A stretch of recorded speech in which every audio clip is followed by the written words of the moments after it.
Hello, welcome back to 2000 Trees here in Cheltenham, and I'm with Interlaker. Hello. New-ish band. Pretty new, yeah. Made of veterans, Yeah. I would say. Is veteran the right way? Old people. You know what I'm trying to say. So you were formerly drummer for Arcane Roots, and you came up with a big body of music. Is this correct? Yeah, that's your words, not mine. But yeah, I'll take a compliment. Yeah. You got in touch with Lonely the Braves singer. Yeah. And came up with this fabulous body of, I would call, ethereal indie rock. I'd say that. Yeah. Is that fair? I think that's a nice way of describing it. Yeah, I just caught your sets in the forest, and it was what a perfect setting for it. Because if you're going to have those beautiful twinkly guitars and stuff like that, you need the lights and the forest and all that stuff. It's a beautiful setting, that stage. I think it's arguably, I know that you want to climb up the ladder and play the bigger stages, but that, like you said, like as a setting, it's really beautiful. Yeah, perfect. A perfect first time for us to play. As Interlaker playing trees for sure.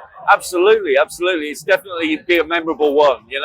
When you see a lot of venues look the same, that one's definitely one to remember. Yeah, really good. So, what's the main driving influence behind this music? Like, because it sums up like wild landscapes and stuff in my head, So that's exactly what we're going for, man. Right. I'm glad you said that. Influence is interesting. Like me and Dave have a shared love for 90s rock. Dave loves Pearl Jam. I love Pearl Jam. Yep. I love REM. Dave loves REM. So we're both big lovers of the kind of 90s, 80s rock bands. But in terms of like a driver for writing music, I think we were both just excited to write music again after a fair amount of time out doing it. I don't think either of us were actively trying to include any like a certain genre or a certain influence. We were just both happy to see what happened. Just make music. Yeah, totally. And just the way that we wrote, we'd send a lot of stuff back and forth. And so you never really know what you're going to receive back. So it's visionless in the best way, to see what happens. Well, some of the best music's written when you don't have, like, I'm writing it for this, I'm writing it for that. You're just writing music because you like writing music. Just for the passion of writing. Yeah, absolutely. It's not contrived that way, is it? And it's not like, what's the latest fashion? What's the latest trend? Yeah, we're certainly not one of those bands. I think it's pretty obvious. But I think the answer is we're just excited about writing again. Yeah. And excited about, what the other person will come up with and what that does to your own writing. So absolutely. It's great to hear your drumming.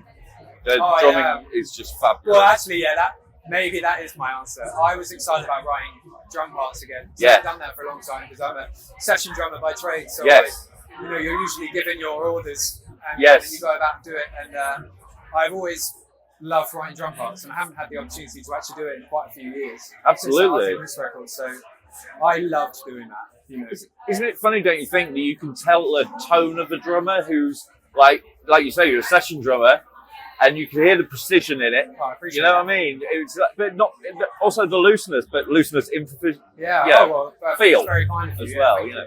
Yeah, I think I tried hard to attain some sort of identity behind the kit over the years, and I was hoping that it would maybe leave that sort of impression. But I appreciate you saying that. Well, yeah, absolutely. So, what's the plans for the rest of the year? We got a few shows coming up in September.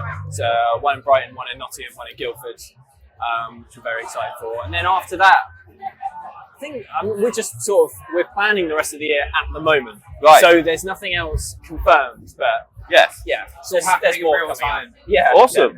There's more coming up. Yeah, it's such a new thing that we went into it not really knowing how much we wanted to commit. That was like the base layer of understanding between me and Dave going into it. Yeah, we both toured a lot. I still tour a lot, and we didn't want burnout and things like that. Yeah. It's like the last thing we want. There's no point. So we went in with a very small idea of what we would do live, and it's developing now, and it seems like we're going to do more shows at the end of the year, which we're both very happy about. That sounds fantastic. Well, if you're ever coming through Leeds, I will be down. Hell yeah. Thank you so much for talking to us today. Thanks. Thank you. Thank you. Cheers. Cheers. Thanks. Thank you.